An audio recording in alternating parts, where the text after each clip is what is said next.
to Stone and Grace. If you're new here, my name is Bristol, and I'm so glad that you're going to spend the day with us. Before we get into today's video, I wanted to chit chat with you all just for a small amount of time. I've got my emotional support beverage here, as Becky calls it. It is that Sundrop. That is like crack in the South, I believe. But if you go across the state line from North Carolina to South Carolina, it is not the same. And I will die on that hill telling you that, because it does not taste anything like a North Carolina Dyson Drop, and that's just because they're bottled in two separate areas of the states. But anywho, I want to thank you all and just say how much I appreciate your prayers and your kind words, as there's been a lack of videos recently. We went today for my son's consultation appointment to have his tonsils and adenoids removed. Now, we have to go about an hour away for those type of surgeries, just because in my area or the town that I live in, surgeries that are complex like that, especially for children, do not take place. And I'm very grateful that we have that opportunity, even if it is an hour away, to go and get the quality of care that, you know, we deserve and need.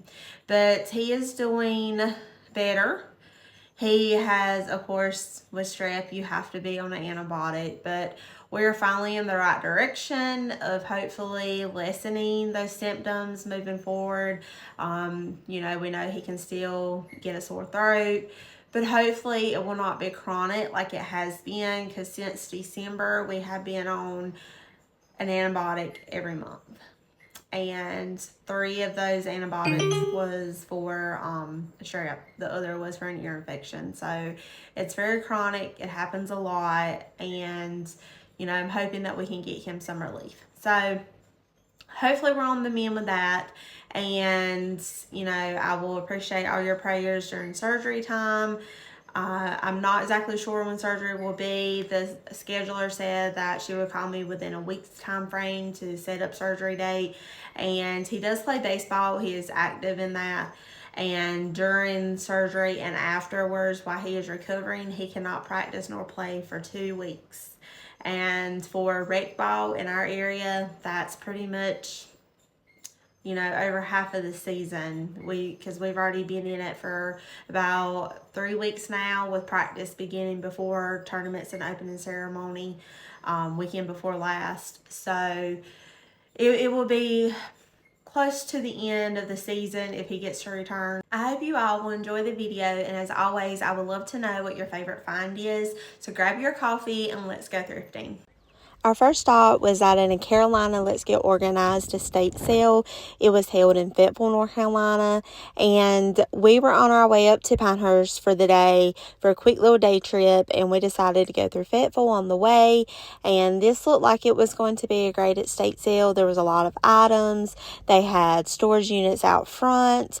The day that we went was the second day, so it was 25% off the items in the home. We were able to grab a few deals at a great price to be able to take it all to you for the booth, and we got a personal piece to take home. But there was something that was on a whole table whenever I walked up, and I was so sad because I literally just missed it by minutes. But it was a cake plate with the dome, but it was a strawberry cake plate. And I will have to insert a picture here of what I'm talking about. But my great aunt had one, and I have always wanted one. My mom has had one, or she does have one, but I have always wanted one, so I'm on the lookout for that. But just like with anything, you know, you win some items and you lose some items, but we were still able to have a lot of fun.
This was definitely a collector's house. It was jam-packed full.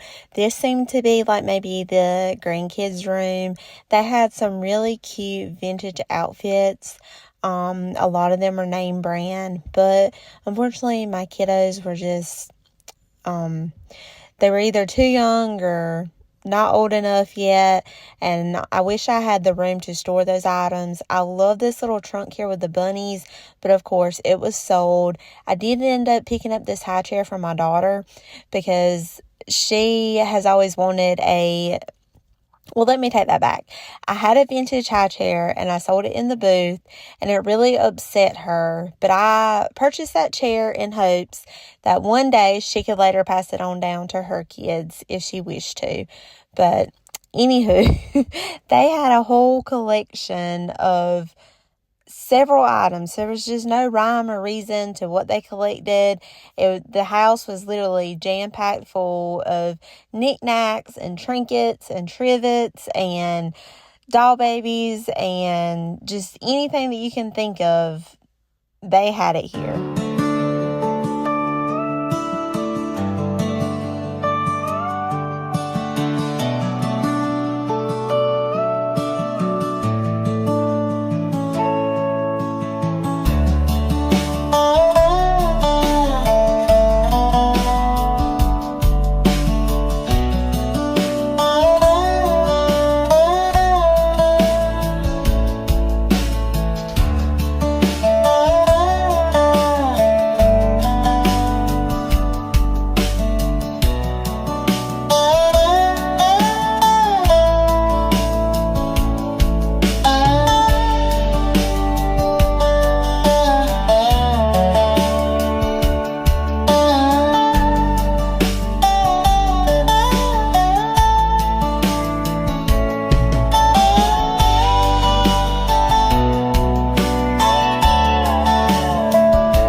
Outside the home, they had a storage building along with 2 storage units, kind of like you rent them and hold them, like if you're a move-in type thing. And they were just filled with holiday decor, Easter, Halloween, Christmas.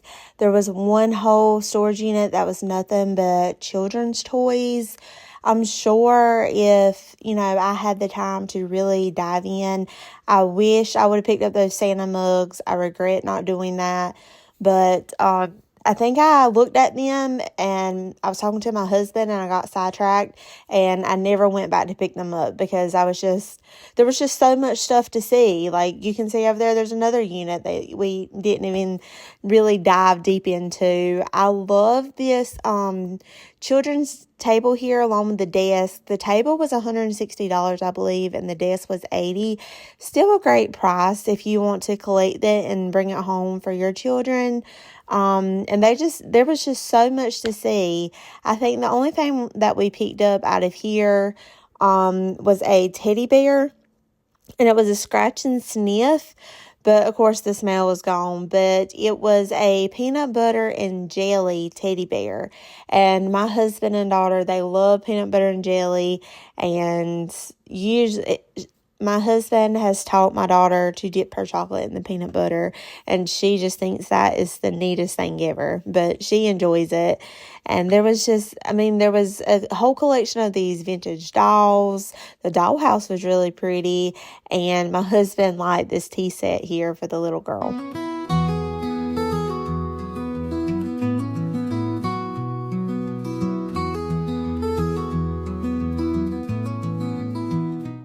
We popped in really quick to a thrift store on the way to see Paige at the Rusty Pelican. I've highlighted this thrift store before in my last video whenever Becky, my mom, and my aunt went to Pinehurst together, and myself. But I didn't really pick up anything here that day. I got I think it was a Bible and a small little vegetable tureen, but you never know what you're going to find, so it's always worth the trip to stop.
We are at the Rusty Pelican now. I highlighted it before as well, but this is Paige. Her store here, she used to own and operate the Carolina Peddler in Lumberton, and she moved to Pinehurst and she opened up the Rusty Pelican here. I can always walk out of here with something.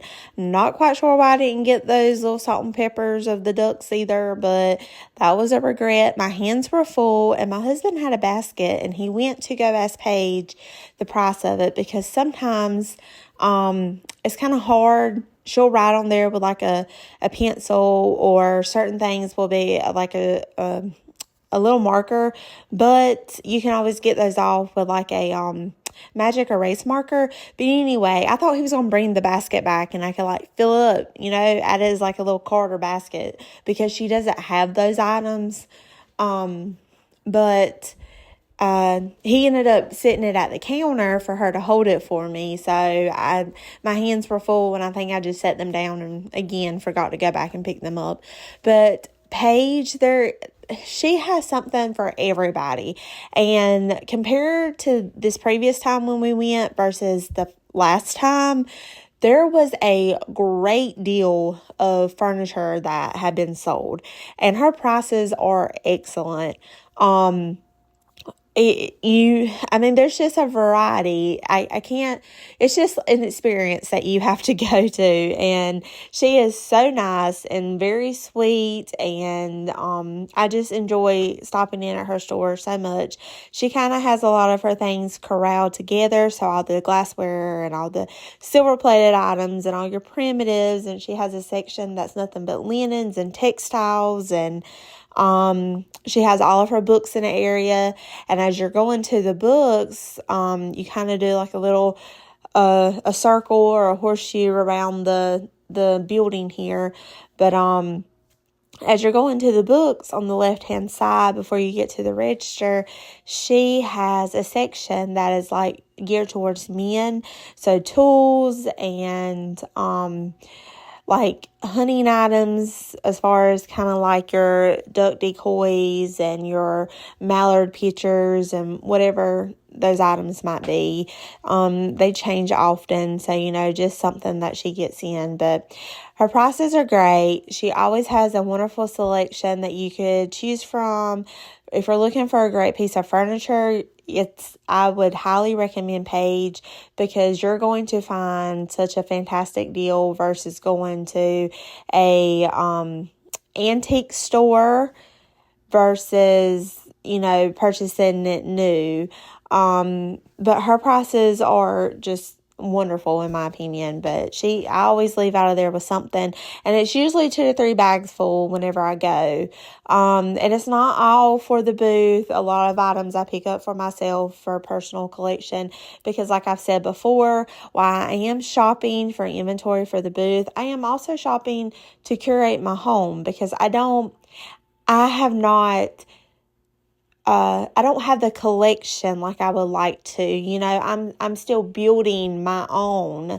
So I think a lot of people, I've had a few comments like, what do you do with so much inventory? We don't see it in your booth. And I'm like, well, there's certain pieces that, I bring home for myself to decorate my home with, and I might decorate my home with it for a while and then get tired of it and put it in the booth. You never know. Or I might find something that I like better, and I'll take something out of my home and put it in the booth.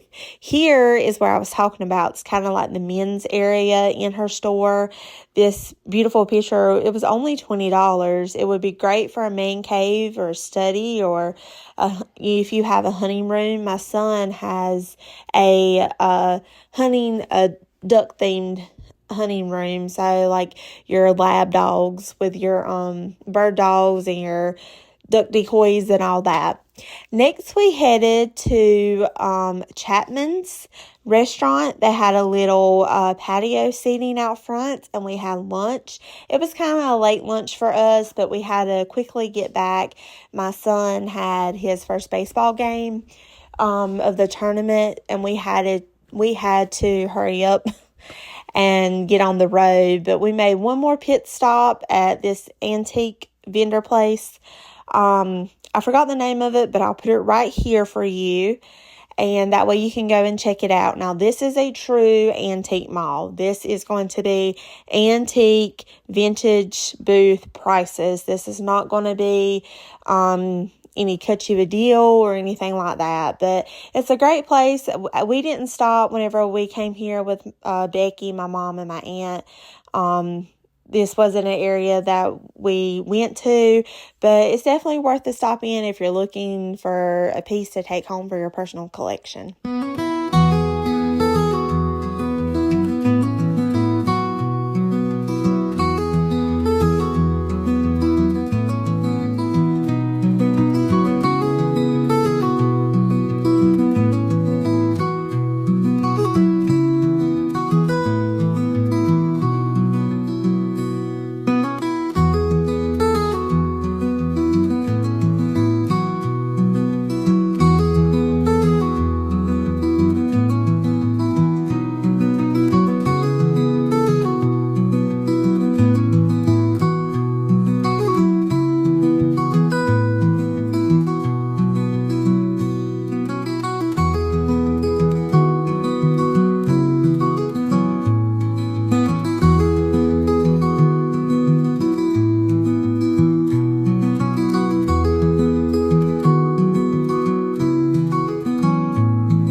this booth is one of my husband's favorite type of booth because he loves the vintage kitchenware.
And as always, I would love to know what your favorite find of the day was. I know I didn't get a whole lot, but I hope that even if you didn't see something that you liked on the day that I went, that if you're local, you're able to check out some of these great places.